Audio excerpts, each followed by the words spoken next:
Today, thanks to the hard work of caring parents, innovative educators, and some very committed students who I had a chance to meet some of them in my tour, all 44 seniors of this year's class have been accepted to more than 70 colleges and universities across the country.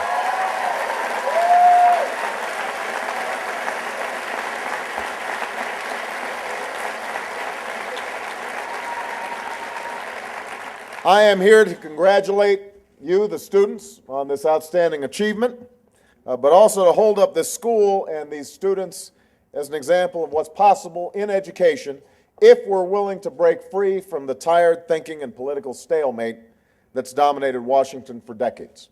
If we're willing to try new ideas and new reforms based not on ideology, but on what works to give our children the best possible chance in life. At this defining moment in our history, they've never needed that chance more. In a world where good jobs can be located anywhere there's an internet connection, where a child in Denver is competing with children in Beijing and Bangalore, the most valuable skill you can sell is your knowledge. Education is the currency of the information age, no longer just a pathway to opportunity and success, but a prerequisite. There simply aren't many jobs today that can support a family where only a high school degree is required. And if you don't have that degree, there are even fewer jobs available that can keep you out of poverty. In this kind of economy, countries who out-educate us today will outcompete us tomorrow. Already, China is graduating 8 times as many engineers as we are. By 12th grade, our children score lower on math and science tests than most other children in the world. And we now have one of the highest high school dropout rates of any industrialized nation in the world. It is worth crying about. No doubt.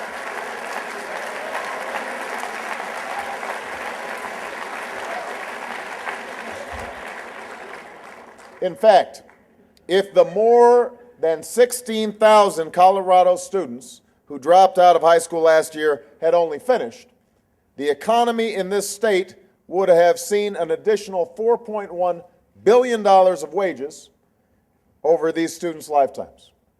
That's the cost directly to this state's economy when we fail to educate our kids.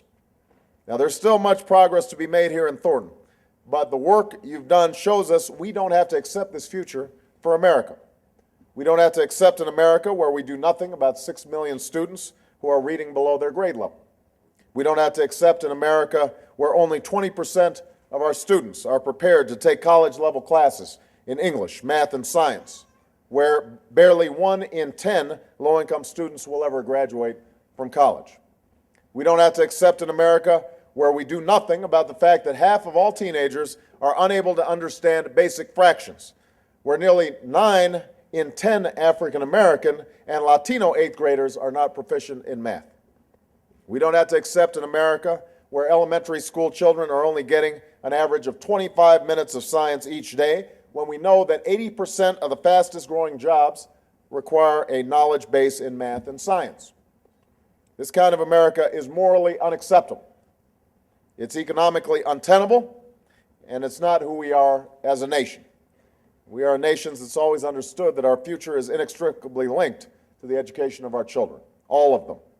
We're the country that has always believed in Thomas Jefferson's declaration that talent and virtue needed in a free society should be educated regardless of wealth or birth.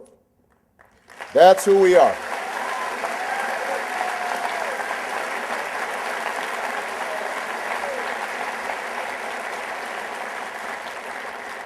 That's who we are, and that's why I believe it's time to lead a new era of mutual responsibility in education, one where we all come together for the sake of our children's success, an era where each of us does our part to make that success a reality, parents and teachers, leaders in Washington, and citizens all across America. Now, this starts by fixing the broken promises of No Child Left Behind.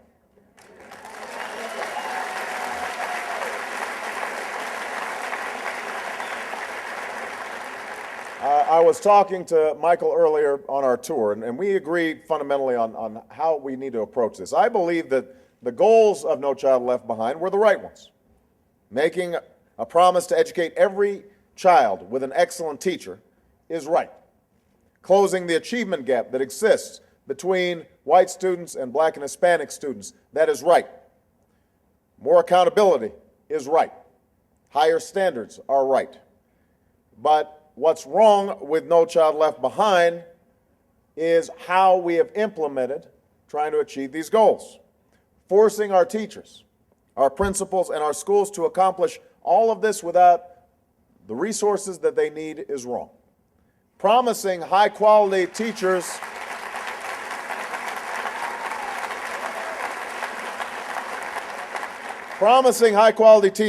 in every classroom and then leaving the support and pay for these teachers behind is wrong.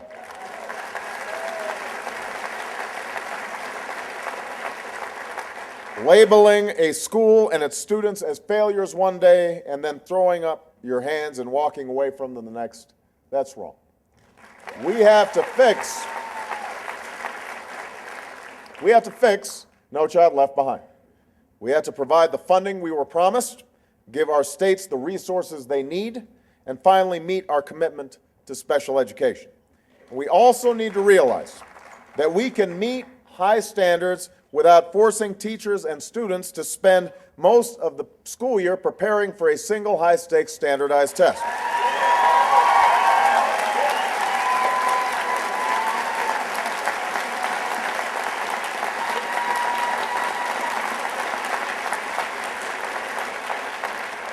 Recently, 87% of Colorado teachers said that testing was crowding out subjects like music and art. But we need to look no further than MESA to see that accountability does not need to come at the expense of a well-rounded education. It can help complete it, and it should. As president, I also intend to work with our nation's governors and educators to create and use assessments that can improve achievement all across America by including the kinds of research, scientific education, and problem solving that our children will need to compete in a 21st century knowledge economy.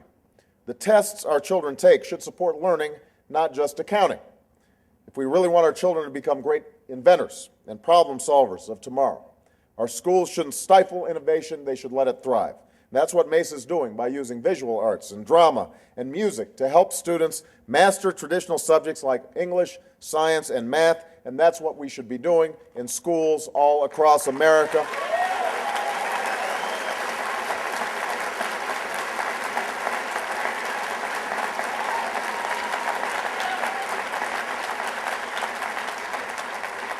And by the way, let me just interject one last thing Michael and I were talking about. This doesn't mean that we won't have a standardized test. I believe children should master that skill as well, and that should be part of the assessment, the tools that we use to make sure that our children are learning. It just can't dominate the curriculum to an extent where we are pushing aside those things that will actually allow children to improve and will actually accurately assess the quality of the teaching that's taking place in the classroom. All right? So this is not an either-or proposition, it's a both-and proposition. And that's what we're going to be working on by fixing No Child Left Behind. But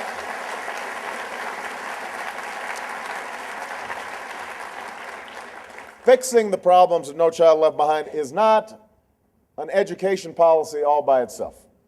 It's just a starting point. A truly historic commitment to education, a real commitment, will require new resources and new reforms. It will require a willingness to move beyond the stale debates that have paralyzed Washington for decades. Democrat versus Republican, vouchers versus the status quo, more money versus more accountability. Those are false debates. We need all of the above. It will require teachers in Washington who are willing to learn a lesson from students and teachers in Thornton or Denver about what actually works. That's the kind of president I intend to be, and that's the kind of education plan that I've proposed in this campaign. It begins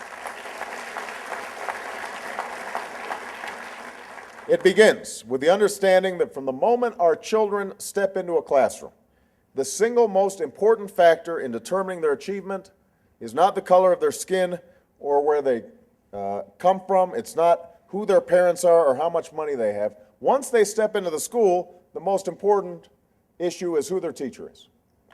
It's the person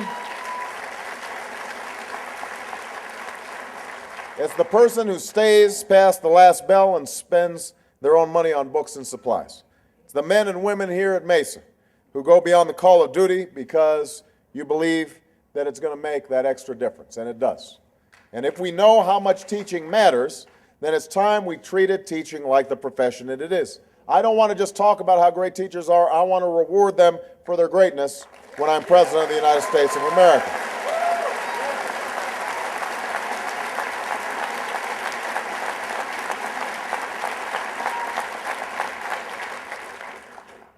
That starts with recruiting a new generation of teachers and principals to replace the generation that's retiring and those who are leaving. Right here in Colorado, more than 6,000 teachers won't be returning to the schools where they taught last year. And that's why, as president, I'll create a new service scholarship program to recruit top talent into the profession and begin by placing these new teachers in overcrowded districts and struggling rural towns or hard-to-staff subjects like math and science in schools all across the nation. And I will make this pledge to, as president, I will make this pledge to all who sign up. If you commit your life to teaching, America will commit to paying for your college education. That is a bargain we can strike with the next generation of new teachers.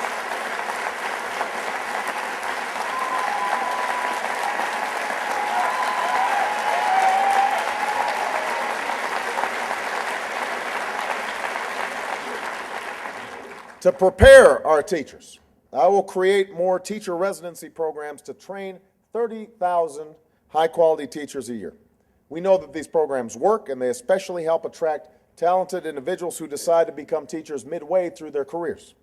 Right here in Mesa, you have excellent teachers in fact, we have a gentleman, this sounds like a Nigerian name, so I may screw it up, Ike Ogbikwe, did I say it properly? He became a math teacher after working as an auto engineer at Ford and completing a one-year teacher residency program. That's the kind of innovation we need to attract these wonderful potential teachers. And to support our teachers, we will expand mentoring programs that pair experienced, successful teachers with new recruits, one of the most effective ways of retaining new teachers. We also will make sure that teachers work in conditions which help them and our children succeed. For example, here at MESA, teachers have scheduled common planning time each week and an extra hour every Tuesday and Thursday for mentoring and tutoring students that need additional help. And when our teachers do succeed in making a real difference in our children's lives, I believe it's time that we rewarded them for doing it. I realize the teachers in Denver are in the middle of tough negotiations right now, but what they've already proven is that it's possible to find new ways to increase teacher pay that are developed with teachers and not to teachers. And that is the basic principle that we have to embrace if we're going to be able to think about compensation. So my plan would provide resources to try innovative programs in school districts all across America. Under my Career Ladders initiative, these districts will be able to design programs that reward accomplished educators who serve as mentors to new teachers with the salary increases they deserve. They can reward those who teach in underserved areas or teachers who take on added responsibilities like you do right here at MESA. And if teachers acquire additional knowledge and skills to serve students better, if they consistently excel in the classroom, that's work that can be valued and rewarded as well.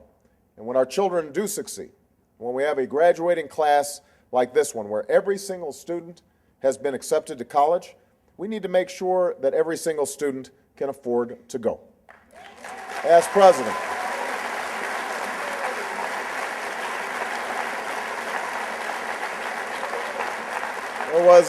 there was a wonderful thermometer that we saw in the halls as we were taking a tour. The students, the graduating class at MESA, had set a goal of raising $1 million to make sure that every student could go to college. And they did extraordinarily well. They got $560,000 in scholarships that they've gathered for these students. But it shows you that we've got this gap that still needs to be filled.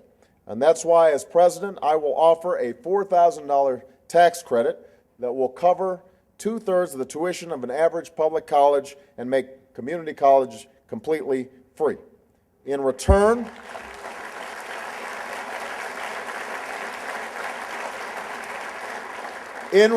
I will ask students to serve their country, whether it's by teaching or volunteering or serving in our military or joining the Peace Corps. The idea that we invest in young people, they invest back in America, that is, I think, an essential idea that we have to put in place in the coming decade.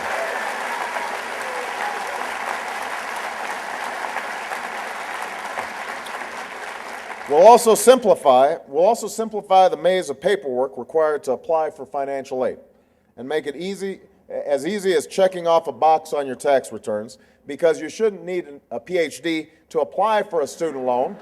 Maybe you can use a student loan to help you get a PhD, but it shouldn't be the other way around.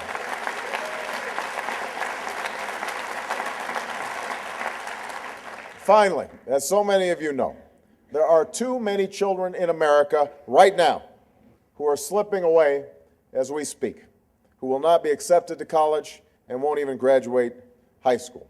They are overwhelmingly Black, Latino, Native American, and poor.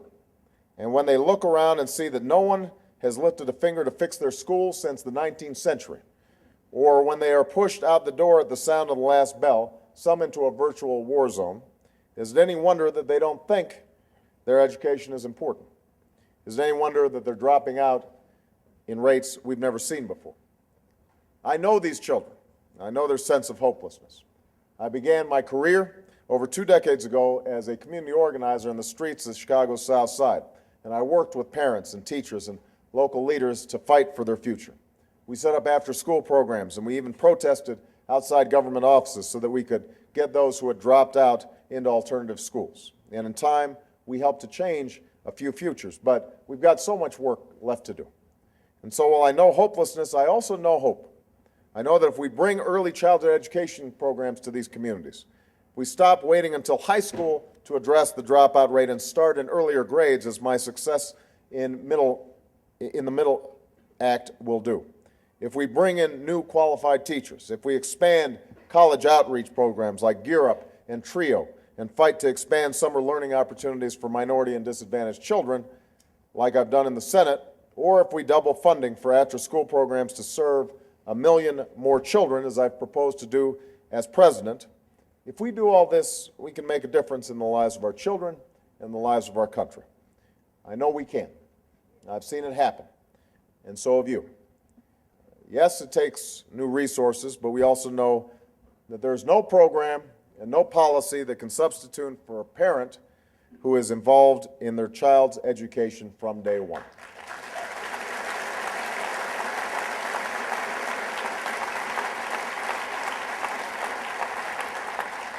There's no substitute for a parent who will make sure their children are in school on time and help them with their homework after dinner and attend those parent-teacher conferences like so many parents here at MESA do. And I have no doubt that we will still be talking about these problems in the next century if we do not have parents who are willing to turn off the TV once in a while and put away the video games and read to their child. Responsibility for our children's education has to start at home. We have to set high standards for them and spend time with them and love them, and we have to hold ourselves accountable. I'll be talking about that when I'm President of the United States of America.